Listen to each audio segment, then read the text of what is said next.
Well, welcome. We'll go ahead and get our program started today. If you're still searching for some seats, it looks like there's a couple over here. Derek, do you have a couple seats there at your table? So there's two over here. I think there's one over here, and there might be one here. So we can all squeeze in. Kevin, do you have a couple maybe? Yeah, so. Well, welcome everyone. My name is Colin Hastings. I'm the Executive Director of the Pasco Chamber, and welcome to our March membership luncheon.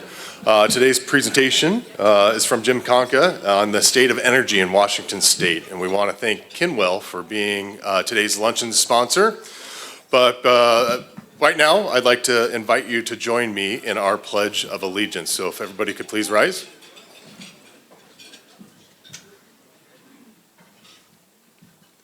I pledge allegiance to the flag of the United States of America and to the republic for which it stands, one nation, under God, indivisible, with liberty and justice for all. We have some elected officials. We have some elected officials that I'd like to take a moment and introduce. From the City of Pasco Council Member Dave Milne. Dave, if you could stand up, let's give him a round of applause. Thank you. From the Port of Pasco, we have Commissioners Jim Clinworth and Vicki Gordon. If you guys want to stand up, thank you. And I don't see Stu. Norm, where's Stu? Oh, Stu has broken his streak. He registered, so maybe he knew that Tim was going to be here. And I also want to take a moment and introduce all of our board members too. You know, with their commitment to the Pasco Chamber, amazing. We actually have like everyone on our board here today. So I'm going to run through the list, and then we'll please recognize their effort for the Pasco Chamber after I'm done. But we have Kim Fall, James Sexton, Norm Rummel, Tim Brigman, Janet Mick, Christina Vieira, Daryl Ebert, James Sexton. I already said, James, you get a double billing. Mike Gonzalez, Rob DiPiazza, Adam Lincoln, I think is going to show up. He's the only one that isn't here yet, so I guess we can find him or something. Delt Clark, Randy Hayden, Edison Valerio. Did I miss anybody? But yeah, so we have a meeting right after this. Since we have everybody here, we got some money to spend. Just kidding. But thank you. Thank you for your commitment this year.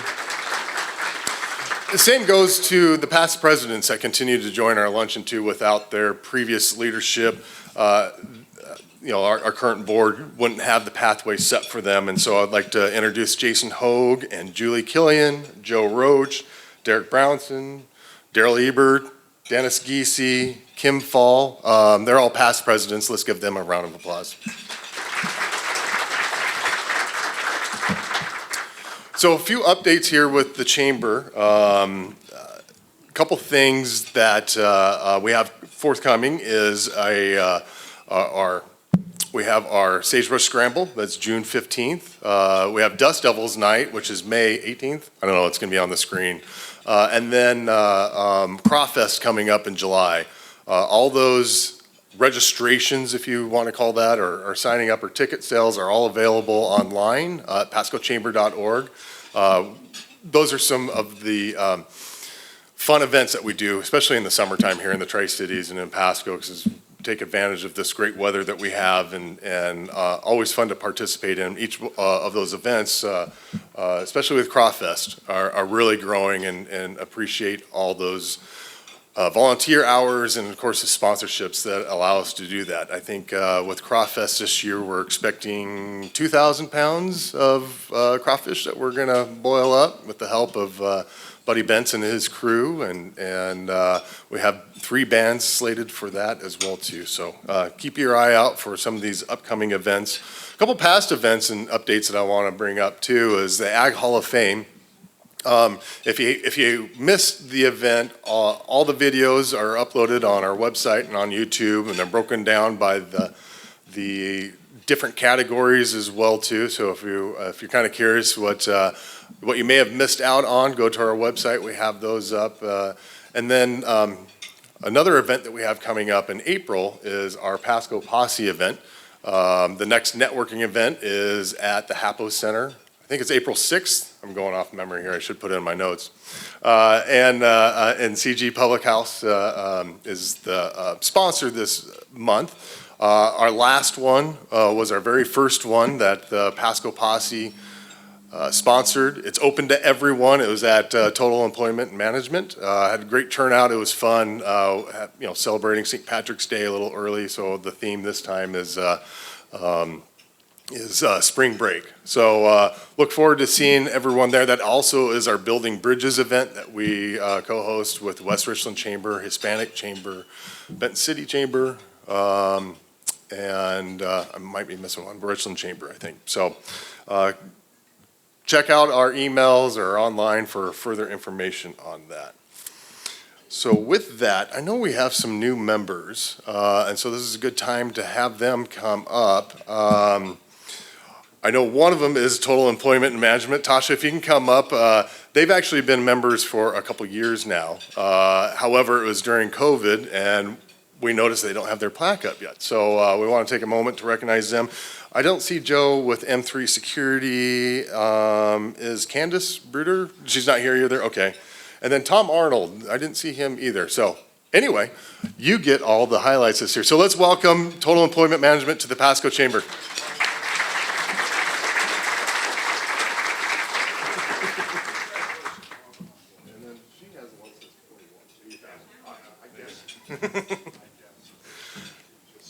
All right, Rob, you can't go anywhere because now it's your turn. So to take us through the rest of the program, please help me welcome Rob DiPiazza, our 2022-23 president of the Pasco Chamber, to take us through the rest of the program. Thanks. All right.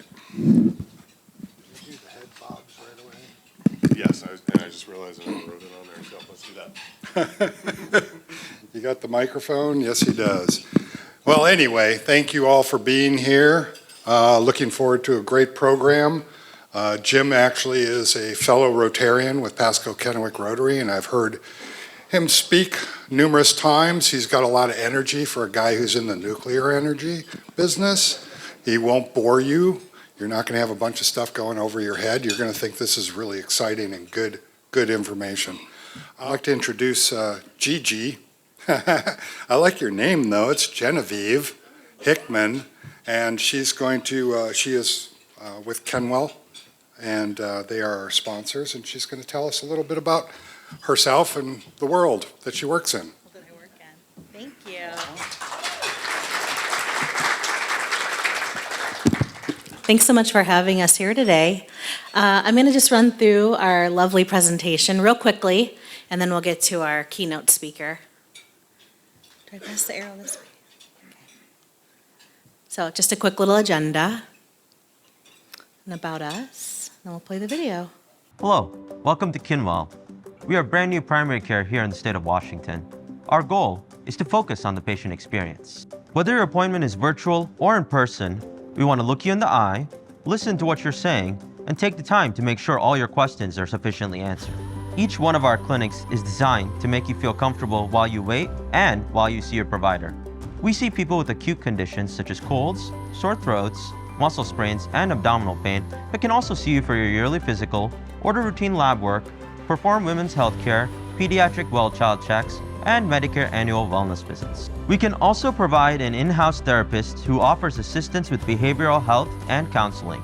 We're accepting new patients and often have available appointments within 24 hours. So if you'd like to get your physical done or have any other medical concerns you'd like addressed as soon as possible, please visit us at kinwellhealth.com to schedule your appointment.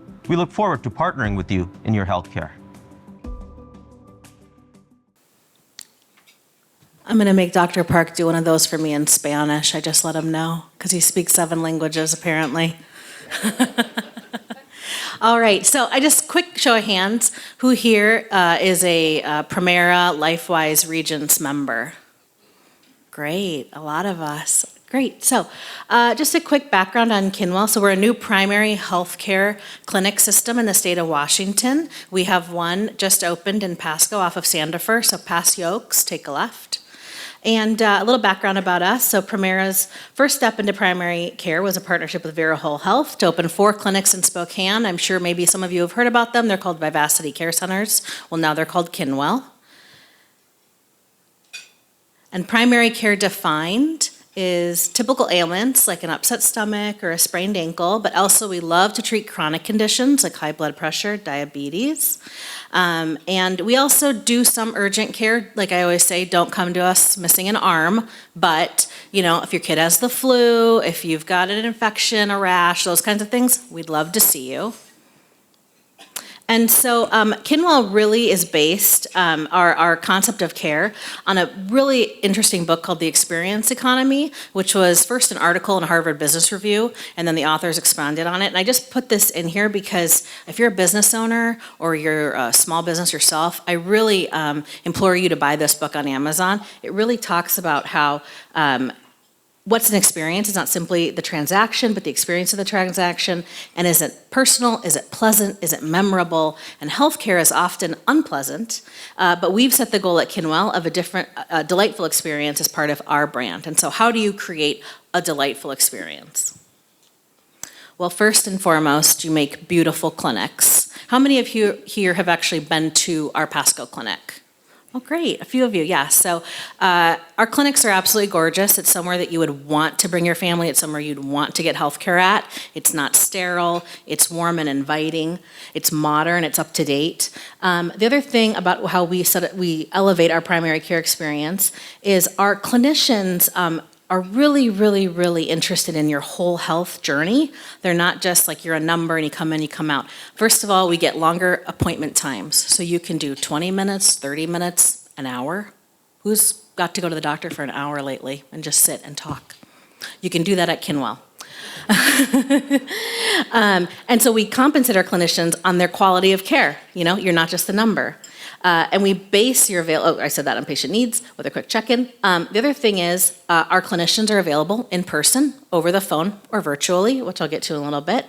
And then also how quick you can get in to see us. So we offer appointments same day, a lot of times, next day, next week. You're not calling us and waiting 2 months to get in to be seen.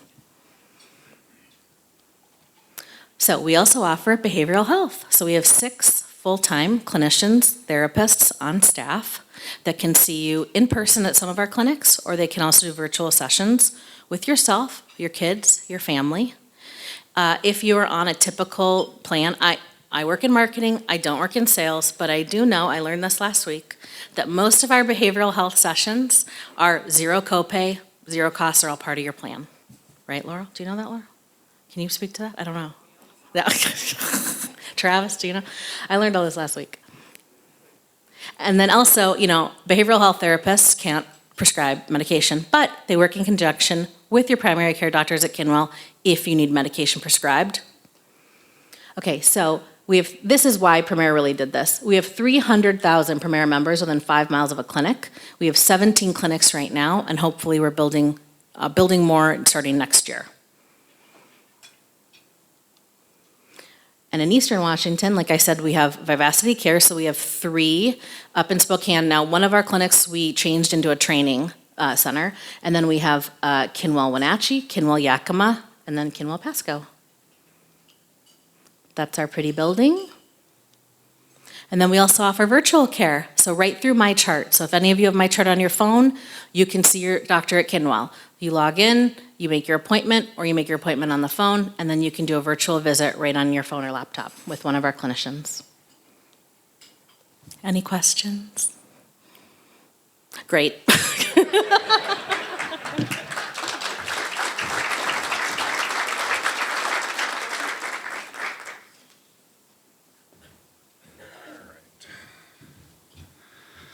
Seeing those kind of things is like seeing somebody from a dentist office making a presentation. Suddenly your teeth hurt, or there's an ache or a pain that you need to go see the doctor about.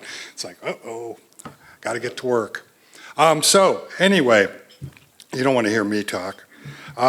Keynote presentation is Dr. James Conca, who I know as Jim, and he's a trustee, as he said, with the Herbert M. Parker Foundation at WSU Tri-Cities. We'll find out what that foundation is probably at some point. He has worked in the nuclear and energy issues for 40 years at NASA, WSU, NMSU, Los Alamos National Laboratory, PNNL. Well, that's a lot of alphabet soup you got going on there. LLNL. He's been an advisor with the DOE, the EPA, the state and federal regulatory agencies and industry.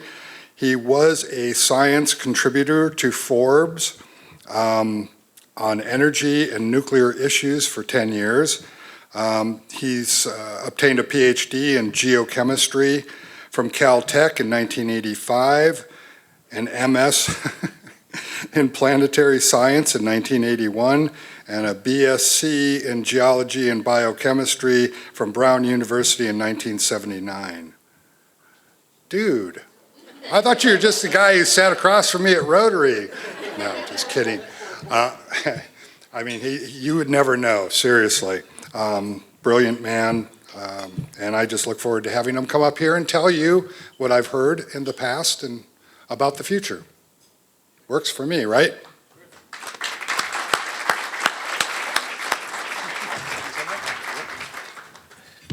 Wow, thank you. I'm going to talk fast. I didn't realize I know a lot of people here. This is great. Some of you have heard me talk before. I've been here for almost 40 years, but I originally came from Rhode Island, where we don't use consonants. So I've learned. So if I get a little mumbly, let me know. But I'm going to go fast. So Washington State, right now our energy mix for power, electricity, is this. So we're mainly hydro. Everyone knows that. Hydro is great. I love it. And it's why we are already so low carbon state. In fact, the biggest emitter of carbon is transportation. And unless you get to electric vehicles or hydrogen, but electric vehicles mainly, we will not make much of a dent in that. And so we've done really good in bringing ag down, in bringing commercial and residential emissions down. We're going to lose our last coal plant in 2025, so that will decrease significantly. So we're doing really good, is that message. However, the Pacific Northwest faces a significant shortfall in electricity generation, capacity shortfall. And for the purposes of the grid, the electric grid, this is the Pacific Northwest. I never would have thought to include Utah in the Pacific Northwest, but it is. So this grid is managed as a unit, all right? So we're going to have a capacity shortfall soon when Centralia closes down finally. About 7 gigawatts. That's about 2 times the output of Grand Coulee Dam. Not an insignificant amount of power. By 2030, that's going to grow by as much as 10 gigawatts. So that's a lot of power. So we need to watch out for that. The same thing has been happening in California and Texas. They're having rolling blackouts because, again, they didn't plan for their capacity changes well enough. They kind of forgot that intermittent power means intermittent power. So if you put those in, you need to put in other things to correct for that or to follow it. So we'll talk about that. So these are the coal-fired power plant retirements in the Pacific Northwest. Between 2018 and 2028, we will lose 6 gigawatts of coal. Now, that's interesting. We only have one left, and we closed half of Centralia a few years ago, and we will be closing the other one by 2025. But we're closing other coal plants around us. And that's important because when we get into trouble, when it's really cold or really hot or something's going on, we basically buy power from those coal plants. So when we're in trouble, we will not be able to buy power from those coal plants. So not just that, but when they're in trouble, they buy our hydro. And so we will still have hydro, of course, but they're going to be in trouble more because they're closing their coal plants. And I know, whatever you think about global warming, that's great, wonderful, doesn't really matter. We're closing coal plants, okay, and that's great. The plan was to close all these coal plants. And then another 6 megawatts of coal retirements are scheduled for Utah. And so that's fine. We had this plan all along from almost 15 years ago. Then in 2019, we passed the CETA legislation, the Clean Energy Transformation Act, that said, okay, no gas. Okay, so no more gas. So the plan was to replace these coal plants with gas. Okay, so now we can't do gas. Okay, whoops, our plan's gone. Okay, so, planning takes a while. I mean, all I have to do is talk to Energy Northwest. Planning takes a while.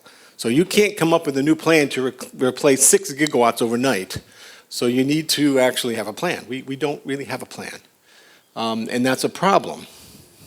So because of that, the Northwest Power Pool, which is a conglomeration of utilities, regional transmission operators, BPA, Energy Northwest is on it, they always considered an energy risk, a risk of blackouts, outage blackouts, to be less than 5%, is safe. We've always been less than 5% for the last 40 years because we have so much hydro.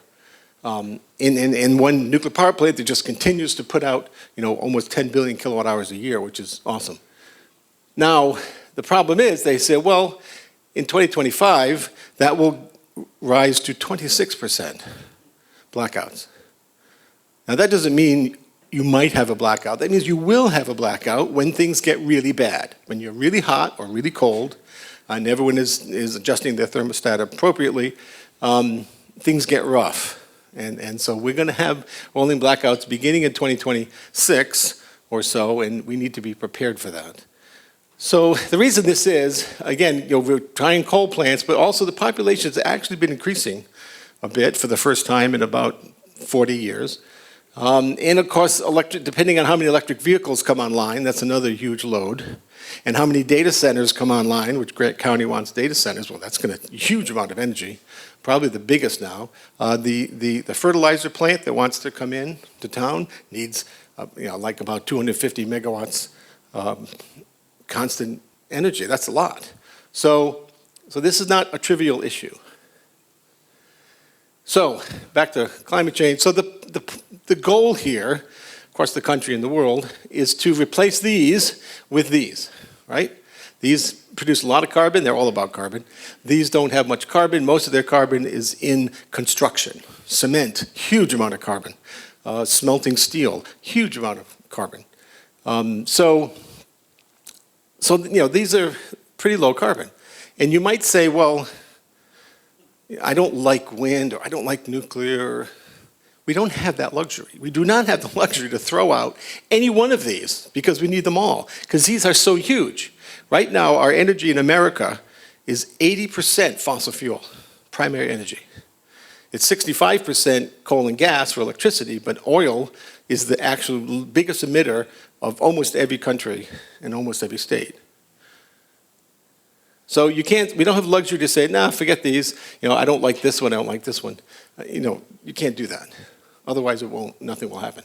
The interesting thing, recently nuclear was lowered in terms of its life cycle emission, including mining and construction and everything else, and enriching, by the UN Intergovernmental Panel on Climate Change and the UN Economic Commission for Europe. They both redid this whole graph for everyone, and nuclear dropped in half. So that's also kind of a little bit surprising unless you're in the industry. So nuclear has lower impact also on land occupation because it takes such a little amount of land. I mean, energy density, uranium is 1 million times more energy dense than coal. That's why it produces so little waste. I mean, a tiny amount of waste. It's weird stuff, but easy to handle. Then, carcinogenic effects. That's kind of funny. It's the lowest in carcinogenic effects. You wouldn't think that because everyone's so afraid of radiation. And the Herbert M. Parker Foundation is dedicated to educating the public on the issues of radiation. So that's what we do. And then, it doesn't take much steel compared to the output of anything. And we'll talk about that. So electricity on our grid, on any grid, is simultaneously produced, delivered, and consumed. If you produce more than you consume, then you start blowing up transformers and starting fires. If you consume more than you produce, you start having rolling blackouts. So this is simultaneously balanced minute to minute on the grid. Very stressful job, actually. Very. So this is an independent system operator of New England, but it's just, they're all like this. They're just banks of computer and huge thing. I mean, it's just, everyone is, okay, well, oh, this wind's going down, quick, gas fire power plant. Oh, gas is going offline, fire this up. So you have to do this minute to minute. It's not easy. So if we look at the Pacific Northwest, we're all about hydro. So we balance our grid using hydro. So something called load, I mean, load is what you're taking off the grid, right? So that's the load, or the power consumption. So the gray line in this graph, and this is a graph from Bonneville Power Association. You can just go online and look every day what's going on in the grid, what's coming in, what's coming off. So the gray line is the load. Okay, so you notice that this is for a week. So every day, everyone wakes up, fires up the coffee makers and all that kind of thing, and then everyone, goes to work and the power goes up dramatically.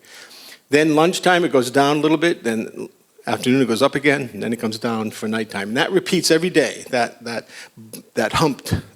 two-humped curve every day. Weekends are a little bit lower because a little bit less energy use on the weekends, but that's pretty much it. Now you notice the hydro generation in the light blue mirrors that completely. It's just whenever load goes up, hydro goes up. When load goes down, hydro goes down. So we balance our grid with hydro. Now down here we have the nuclear plant that just runs steadily, never varies. You only have to refuel once every 2 years, so it's never down. And then the brown line is fossil, so that's the gas and coal plants. Now the dark blue is wind. So you can see when wind comes on the grid, suddenly hydro dives way down because it has to balance that. And then it goes down, and hydro goes up, then it comes up again, and hydro goes down. So it is displacing hydro. So wind in the Pacific Northwest only displaces hydro, never displaces fossil fuel. So the savings in carbon is minimal. So you might say, well, why are we building wind? Good question. But well, we'll go into that and how you make wind useful, because wind can be very useful, but not the way we're doing it. Okay, so here's another load graph. So in this graph, the load is red, hydro is dark blue, the thermal coupled coal and nuclear and gas is brown, and here's wind coming up, and I mean, it really came up. I mean, out of nowhere, suddenly, boom, there's, like almost is over 4 megawatts of wind coming onto the grid. That's huge. So again, hydro has to dive down, and this even affected the thermal a little bit.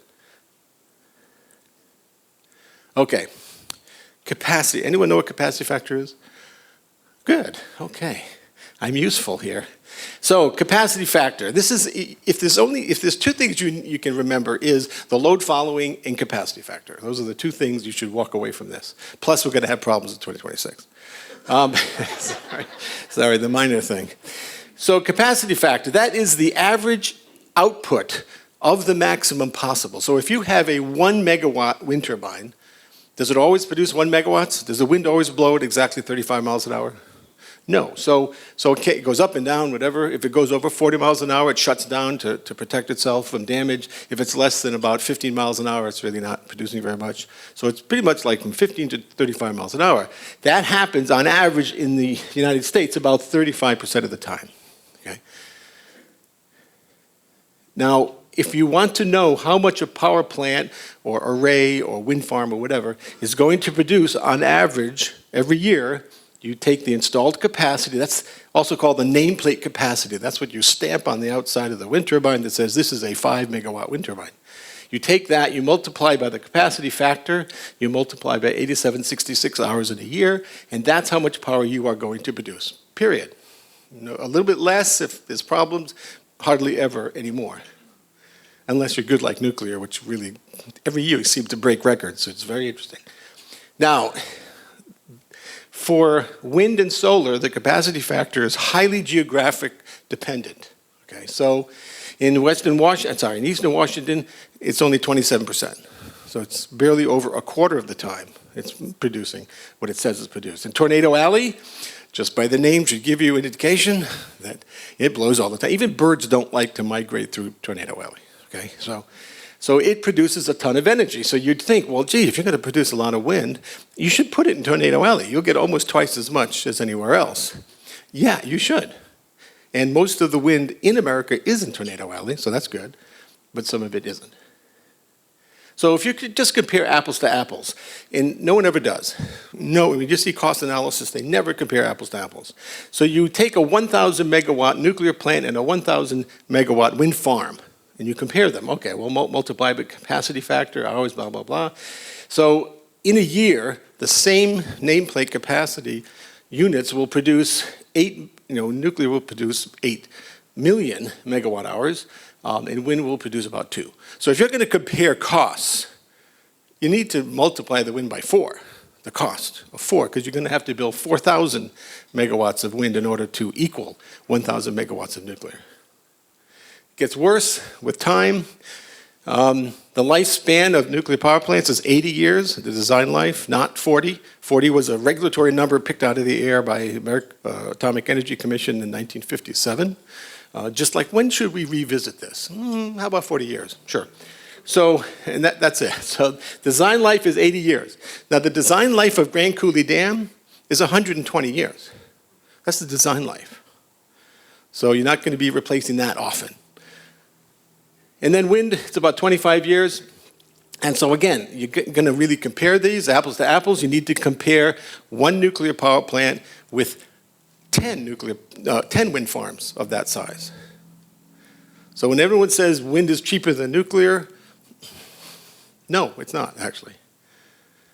So now the worst thing about, I don't want to rag on wind, well, I kind of do, but again, this is just specifically because we're not doing it correctly.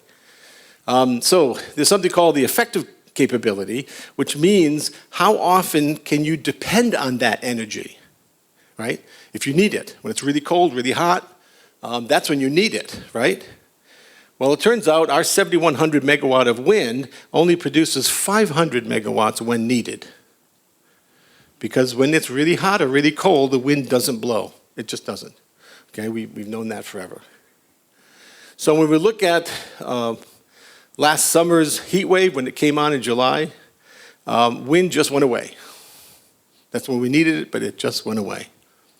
Now you can go online, again, to see these load graphs. They're kind of interesting. Well, they're interesting to me, but and here's the cold snap we had in December. That was really cold. Well, okay, wind just went away. When the temperature got really cold, it went away. And you expect that. We all know that. Now you know that. We all know that. So, again, there's that. So then because of that, it matters where you put power plants. It really does. So here is the amount of materials, steel, million metric tons of steel, million metric tons of concrete, required to build units to produce 650 million megawatt hours. So you have to normalize, again, just like the previous calculation, you have to normalize. You can't compare one wind turbine to another power plant or something. You need to say, okay, we're going to build however many we need to produce that amount of energy in its life. Well, nuclear is just one. You just need to be one of them. The others, you need a lot more. So if you look at the wind, it takes pretty much 10 times the amount of steel and concrete and copper and neodymium and everything else that that nuclear and gas take. Nuclear and gas pretty much don't take much material. Gas, because you can throw it up in a year, it really doesn't take much material, but then you have to fuel it with gas. Nuclear, it's a big upfront cost, but then not much after that. So you don't need much because it lasts 80 years, so you need much concrete and steel to produce the same amount of energy. Now, solar is a little bit better, about half. Hydro takes a lot of concrete, but not much steel. And coal's a little bit better than that. And then nuclear and gas just don't take much. So, if you're going to take this much steel and concrete, then you better put it in a place that has good wind potential. That's Tornado Alley. So, don't build wind turbines in Maine. Just don't do it. Okay. And here's solar, same thing. Don't build solar in Maine. Don't build solar in Seattle. Okay, it just doesn't get doesn't produce much power. But so put it down here, which we do. I mean, California has huge amounts of solar now, as does all the other southwestern states. That's good. But for any of this to occur, we're going to need sufficient economic minerals. This has actually come up in the news lately. I don't know if you've seen it much, but yeah, turns out it's copper. Copper is the element limiting step for all energy, for decarbonization, whatever you're going to do.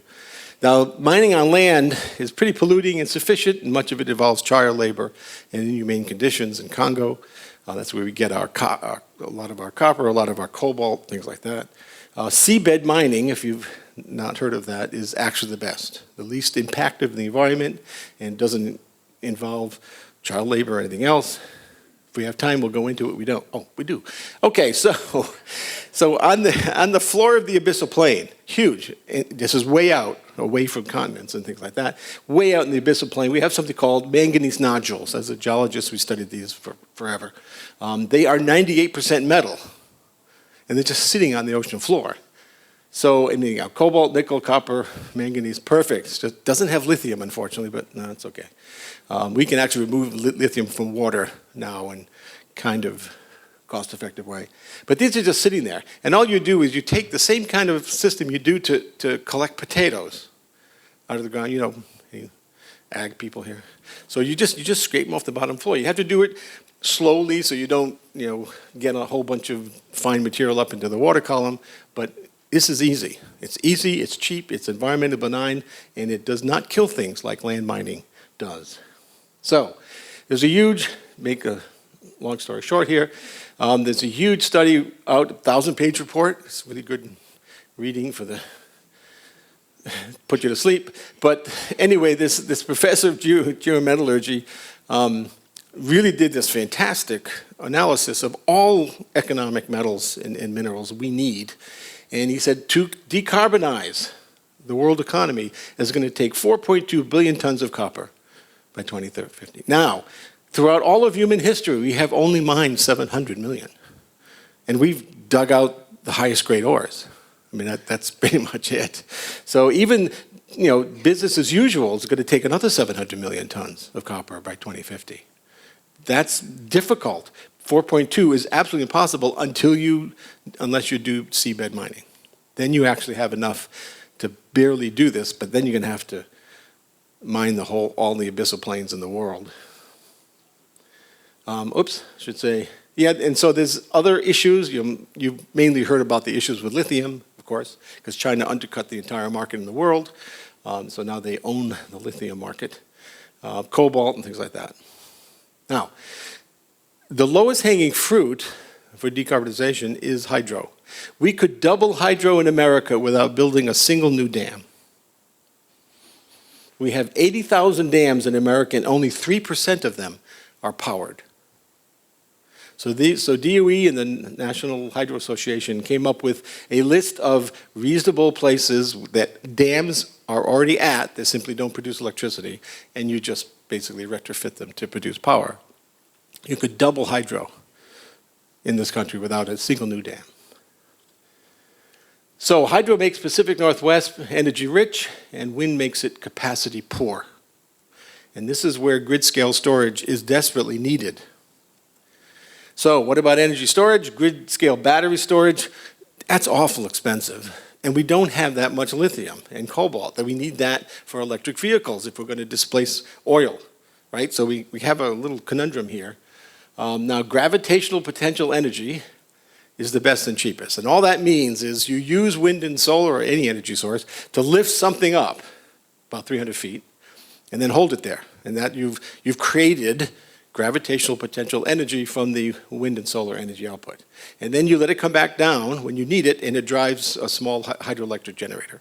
Now, you don't have to be in a river, you don't have to be in the ocean, it doesn't matter. You just need to have a reservoir up top and a reservoir down below. And it represents 97% of global storage right now. And it should, because it's really easy to do. And there's a new potential energy storage systems out there that lift 35-ton bricks up 300 feet and hold them there. That's great if you don't have water. So if you're in a desert, wonderful. The Saudis are building one of those to store energy from their from their solar arrays. So this is what it is. You have upper reservoir, lower reservoir. You just pump it up using wind and solar when you don't need it, and instead of displacing hydro, and you let it out when you need it. Now, here's one in Germany. It's been operating since 1958. I mean, the maintenance is trivial. I mean, it's just a reservoir. And so it uses water from this river here, from the Elbe.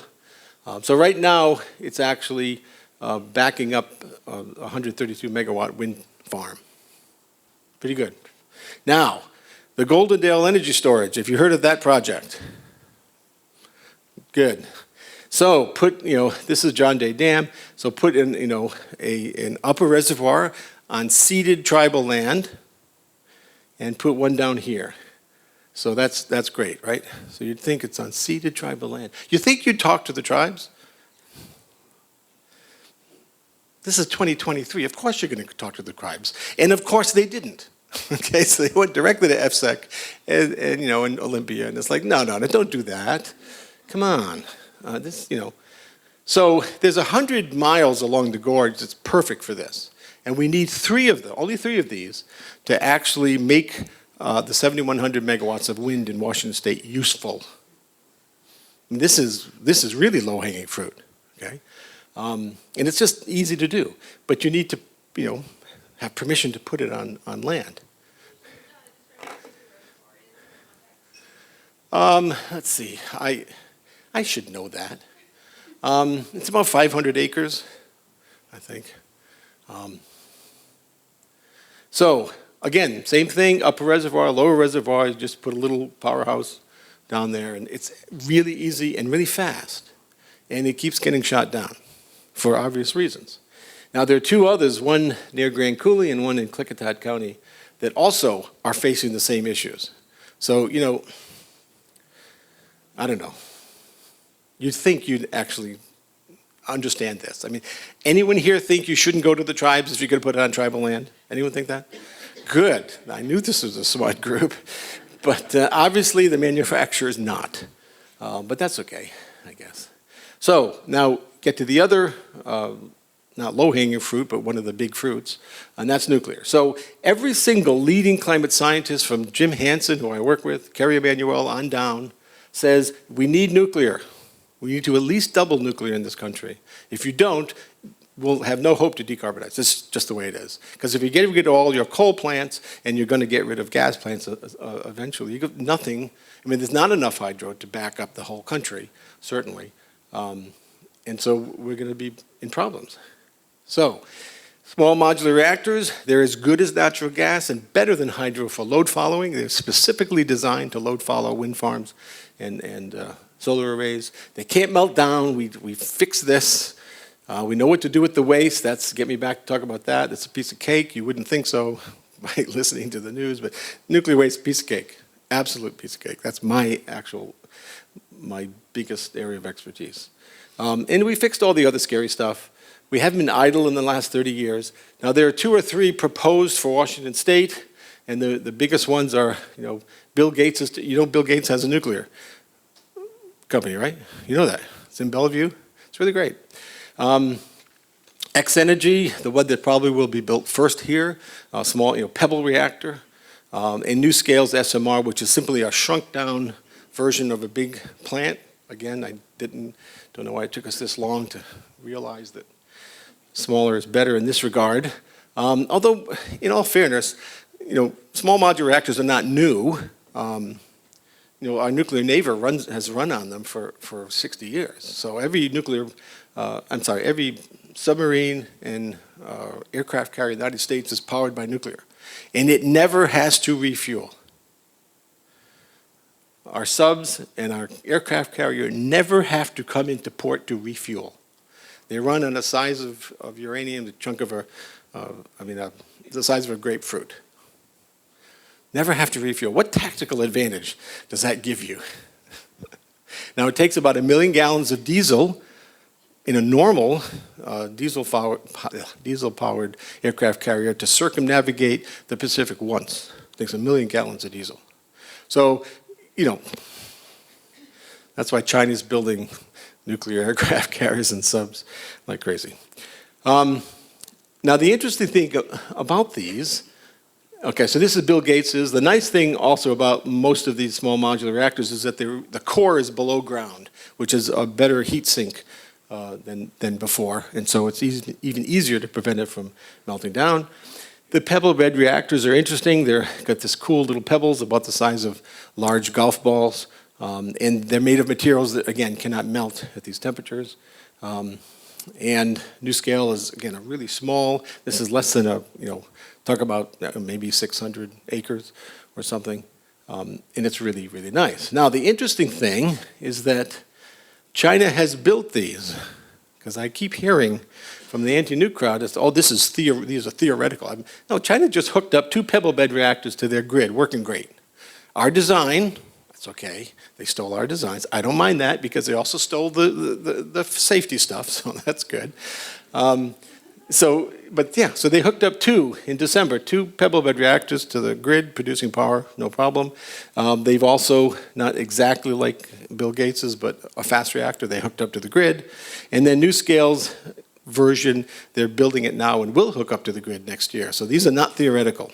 Now, I actually like it they're doing, well, I don't like it that they're doing first, but I like it because they'll work out the bugs, right?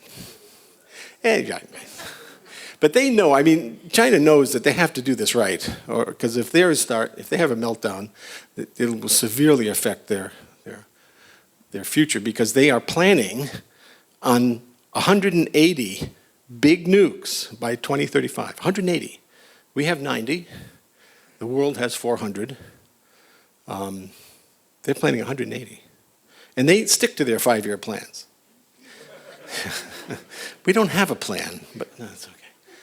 So that's, okay. So energy investments are driven by needs. So the biggest needs are in critical minerals, energy transmission, storage, and sources. The Inflation Reduction Act provides about $135 billion for clean energy tax credits to ramp up solar, nuclear, and wind. So finally, nuclear is getting into the clean energy, which it should have always been in. Electric vehicle incentives is about a $7,500 rebate. $21 billion for climate-smart agriculture. This is actually going to help us quite a bit. $2.9 billion for transmission. We need more high-voltage transmission lines. You're not going to do any of this. $60 billion for clean energy manufacturing, and we can do that in the state of Washington very nicely. We can build these small modular reactors and build the fuel for them right out at Framatome. Energy storage, critical minerals. I should probably say that, but I wouldn't invest in it. Eventually we'll get to it. Maybe by 2100 it'll be in a big way, but it's really hard to get a teeny bit of carbon out of the atmosphere, or even out of exhaust systems from fossil fuel power plants. We keep trying, we keep setting them up, and they keep closing down. Now, nuclear, this is a really good act for nuclear. You either get a significant tax credit for operations or for construction. My personal choice would be construction, because you're going to get that right up front. You don't have to wait till it's operating till you get tax credits on what you're producing. So, but this is very nice. Now there was a new, let's see, 4 days ago, ANS put out a note that a green hydrogen facility just hooked up to a nuclear power plant in upstate New York, and they're producing hydrogen cheapest of any source, of any method. So, yeah, nuclear is great for manufacturing, for industrial uses, for if you need high temperatures and constant energy, it's perfect for it. And here in Washington State, just been over on the west side, testifying for HB and now SHB, 1584, which basically makes nuclear in the planning stages of Washington State identical to solar and wind. So you have to include all low carbon sources that are, quote, clean. And nuclear is cleaner than anything. And yeah, last Friday, we were over there testifying. I think it's going to pass. I really do. So how do we achieve a low-carbon future for Washington State? Besides, we already are pretty low carbon. But yeah, just get rid of coal and gas. 2 small modular reactors would bring us up to 21%, 2 small packs. Because you build these modules in something like called a 6-pack or 3-pack or that kind of thing. But we only need 2 6-packs basically to almost triple nuclear in the state. Yeah, we can increase renewables if you do it correctly with storage. And because these are going up, hydro will go down. We can do that. So right now, or last year, our generation was 92 terawatt hours, and in 2035, we're going to go up to about 115. Right now, we have no real grid-scale storage to speak of, but we only have 17,000 EVs in the state of Washington, which isn't very much. We need to get to about 2.5 million EVs. Boy, how likely is that by 2035? Not very likely, but we need to get there as fast as we can. If we get there, we're going to need about 7 terawatt hours just to fuel those, just to charge those. Storage units, we need about, if we're going to get to 25% wind with a little bit of solar, we're going to need about 15 of these grid-scale storage units. But that's fine. That's easy. I mean, it really is easy. You just have to convince people to let you build them where they're good, where you have the geographic situation that's favorable to it. Okay, this will cost the state of Washington about $200 billion, which is not that much for this level of energy over this time period. But to go green essentially means your capital investment has to be much higher up front. So $100 billion of that $200 billion will be capital investment, or needs to be. And the problem with, when green energy takes more materials, you're building things. Fossil fuel just takes fuel. I mean, you just have to continually fuel this. So most of the cost of fossil fuel is in the fuel. Most of the cost of non-fossil fuel is in the materials. Thank you.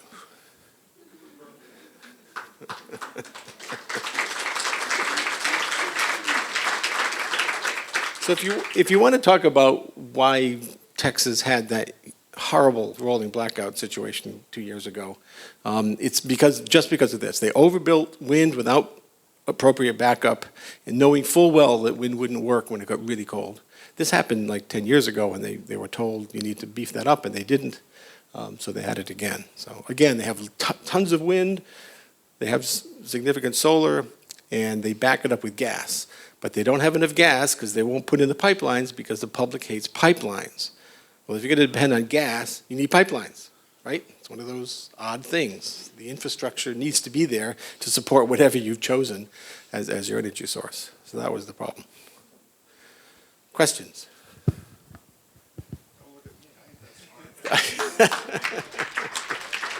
We can do this. We can do this. That's you know. So everybody's a lot smarter right now, right? You walk out of here. Well, I enjoy this presentation. That's very, very enlightening. And I just wonder why we can't have you advising the governor on a more regular basis. Me too. And our legislators, because they would benefit from this. I mean, they're help out on this wind production, and both of the wood turbines would be located here in Eastern Washington, of course. Yep. And less focus on nuclear. Now, I heard from Representative Stephen Bernard, a couple days ago, that House Bill 1584, which he's the main sponsor, is not necessarily a done deal, that there is still a lot of resistance from representatives on the west side. When they hear the word nuclear, they start trembling and shaking, and don't want to have anything to do with it. So I wonder, we understand here, but it's not well understood on the other side. I did have one question, that is, on the waste, I know you've said that not a problem, we know what to do with it, but this area here has to distinguish itself on dealing with the waste management from last go around. Yeah. So, we don't have a good track record here. What is Just your- because we're not allowed to do what we know we should do. That's the only problem here. It's not the technology. So anyway, this is one of the issues in Washington State is separating weapons waste from commercial waste. I mean, people on the west side continuously confuse them. Hanford waste is weapons waste. We're not producing that anymore. Probably won't ever produce it anymore. We have enough weapons for a long time. So that's a completely separate issue. And it's even more complicated than you think. And again, we know what to do with it, we're just not really allowed to do it. Same thing, commercial waste, when it comes out of the reactor, it's really hot, right? But most of the radionuclides, the half-lives, are very short. So you put it in fuel pools of water, and in 5 years, 98% of the really, really hot stuff is gone. There's only two things left that are hot, and that's cesium-137 and strontium-90. And so those have half-lives of 30 years. And the rule of thumb is 7 half-lives to background, so 30 years, 210 years. So the fuel is actually hot for 210 years. Not 10,000, not 100,000, 210 years. After that, it's not very hot. Hot meaning. And so it's not much hotter than the ore that it came from. Okay, the uranium ore it came from. So unknown to most people, plutonium and uranium, you can hold those in your hand. That's not going to hurt you at all. Okay, you got to powder it and breathe it in. That's when it's really bad. So commercial waste is solid. It's metal, it's ceramic, it's solid. It doesn't leak like a liquid, like the gunky peanut butter stuff out of the tanks. So you can put those in concrete, steel, storage casks, dry storage casks. After you take them out of the pool, after 5 years, put them in dry storage casks, and they are good for 160 years until we actually do what we need to do with them and put them a half-mile below the earth in the massive salt deposits of eastern Washington and West Texas, chosen by the National Academy of Sciences in 1957. Still the best thing to do. It got a little weird politically in the 80s, really weird, and so get me back to talk about that. Any other questions? With the current political things that are going on with Jay Hensley and him wanting to get rid of some of our hydropowers, what are we going to do to get that to get rid of some of our dams? Well, that will make it much harder. But not impossible, but harder. Now, the interesting thing is, if you heard, the governor and I think it was Senator Murray too. They basically said, I thought this was brilliant. They said, when we replace all of the benefits of these hydro plants, then we'll replace them. How are you going to replace, the transportation issues, the irrigation, flood control? I mean, all more than power. I mean, the dams only produce power about, 30% of the time. If you notice, the capacity factor for hydro was really low. And that's because hydro does so much, more than just produce power. Again, it's transportation, irrigation, flood control, recreation, the whole bit. And so it can be really hard to replace those first and then get rid of the dam. So I thought that was a brilliant way to address that.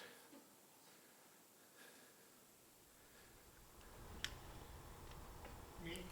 Yes. Yeah. So I was just wondering if you could explain why kind of this newfound, it seems like it's relatively new that they've been going after natural gas with fervor. Most of my life it's been considered kind of one of the more clean alternatives. Look at the byproduct of it when you burn natural gas or propane on combustion engines, basically just water. So is it the production of natural gas that they're so worried about rather than the Both. I might actually have a slide for that. Oh, come on, is that it? No. Okay, if you look at the death print of, well, actually, let's go back one. Sorry. There's a lot of indirect costs, we call them externalities. They don't come at the end of the month in your bill, okay? You're not paying for them. Someone's paying for them. The planet, your grandkids, whatever. Someone's paying for it, but you're not, okay? So they're called externalities. And so if you look at the footprint, okay, I made this up to talk about a carbon tax. People talk about, 15 bucks a ton, 100 bucks a ton, 50 bucks a ton, whatever. So this was the effect of a carbon tax on these energy sources. And of course, the biggest effect is coal and gas, because each one of these little squares is 4 grams of CO2 per kilowatt hour of electricity produced. So again, fossil fuel is all about the fuel, right? The little blue squares are area, so that's the physical footprint, right? And for renewables, it's very large. Okay, for nuclear, neither of those is very big at all. So then, there's even more than that. I actually am proud of this. I coined the term death print, with carbon footprint, physical, death print. So here's the death print. Coal just kills so many people, you got to push it off to the side, or it just covers everything up. And gas is not bad, but it kills about 4,000 people per terawatt hour produced. Nuclear, again, nothing. I mean, the impact on humans and the environment is so trivial for nuclear, it's not even funny. And it's frustrating that everyone thinks the opposite. Now, death print of wind, and all of these deaths are essentially accidents, okay? Whereas these deaths are health issues, okay? So, and this is global. This is global. So yeah, occasionally a dam fails and it wipes out whole villages, and that's why that number is so large for hydro. But let's look at the numbers. So this is deaths per trillion kilowatt hour produced. So here's coal, 100,000 on average per terawatt hour. United States, only 10,000. Well, that's good. Supposed to get a laugh because that's not good, but hey, I'll take it. It's better than 100,000. And then you get oil, and then natural gas, and then biomass. The World Health Organization just ruled that biomass was an epidemic in the developing world because of lack of sufficient airflow, sufficient circulation. Sorry. And then we get, solar, wind. Again, these are just people falling off roofs, installing solar panels, falling off wind turbines. I mean, come on, you can't rope up. But yes, no. So I was told I needed to put solar panels on my roof, so I had some cred, some street cred on renewables, because I was a nuclear guy. So I said, sure, okay. I have a part of my roof that is so dangerous, I would never, ever, ever go up there, ever. And these guys were walking around like it was nothing. I mean, it was a 40-foot drop. And it's like, are you crazy? Aren't you roped up? Go away, please, we're busy. So, but occasionally they fall off and kill themselves. I mean, that's just the way it is. So that's what that is. The same thing, so here we have hydro, 1,400, and then in the United States, not even one. It takes 5 trillion kilowatt hours to kill one person.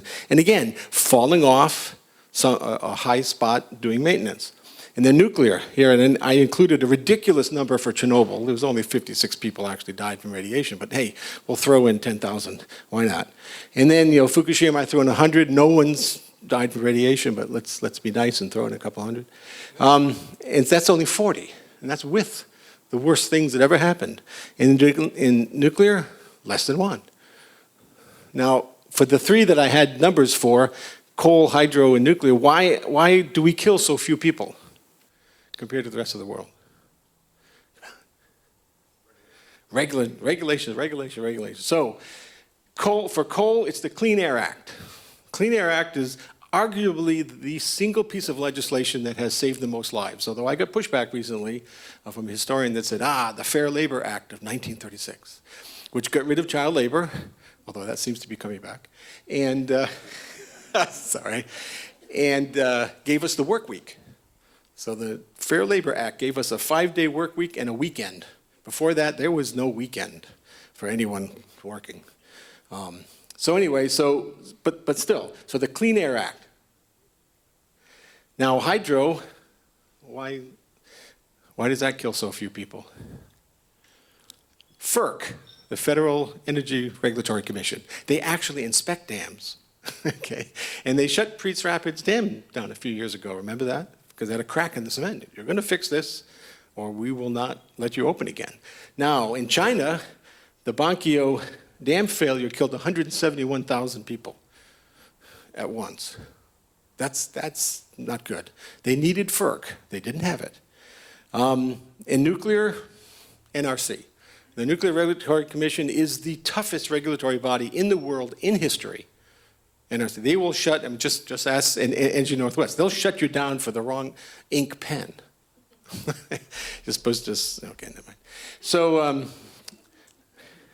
yeah, I had a bunch of, not to digress here, when I was at DOE, I actually had a bunch of work I did that was negated because I used the wrong ink pen. So I had to redo it. Interesting.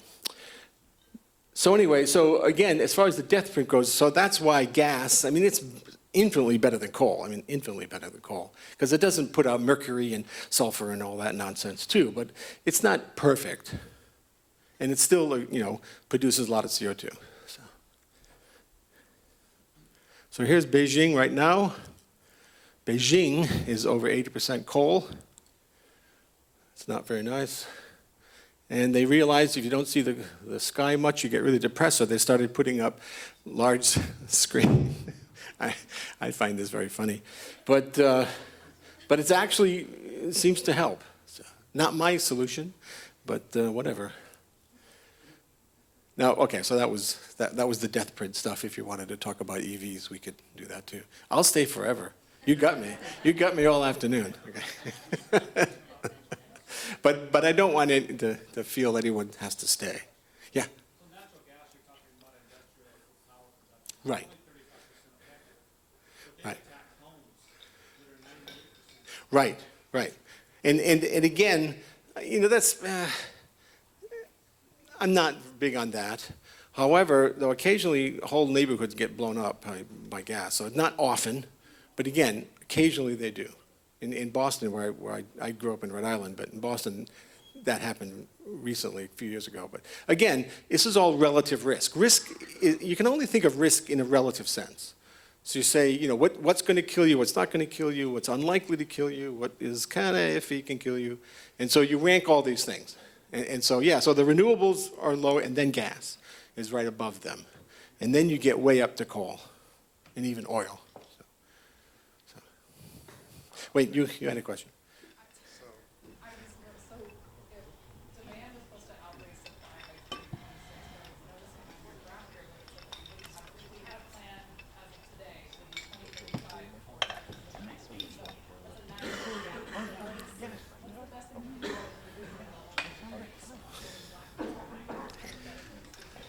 Home Depot has a really good price on generators. No, sorry. Sorry. I'm actually worried about this. I have to think of what I'm going to do. Just, you know, be ready. I mean, just like everyone says, you got tornadoes, you got whatever, you got earthquakes. Be ready for disasters, fire, you know, wildfires, blackouts. So, you know, it's kind of just add that in there to, you know, have a bunch of water on hand, because the blackout isn't going to last that long. I mean, it can last a day, you know, a major blackout. I mean, the Texas blackout only lasted 36 hours, something like that. It killed 136 people and cost $3 billion in damage. So it's not even a day without power is not trivial. But, you know, you can make your house secure if it's really, because unfortunately it's going to be really hot or really cold when this happens. So either you're going to freeze and all your plants are going to die inside, or, you know, or your little kitties are going to be upset. My little kitties. And so, you know, just kind of be ready like you would for any natural disaster. But we can deal with this. We can do this. I mean, you know, just talk to the utilities, talk to Energy Northwest. They're going to be very clever on how they can move energy around in the Pacific Northwest. But the problem is all these other states are going to be closing coal plants too. They're going to be looking for the same thing. So we're all going to be, you know, begging BC for hydro. Please, give us Victoria, please. So, you know, it's tough. It's tough. All right. Well, thank you. Great, thank you.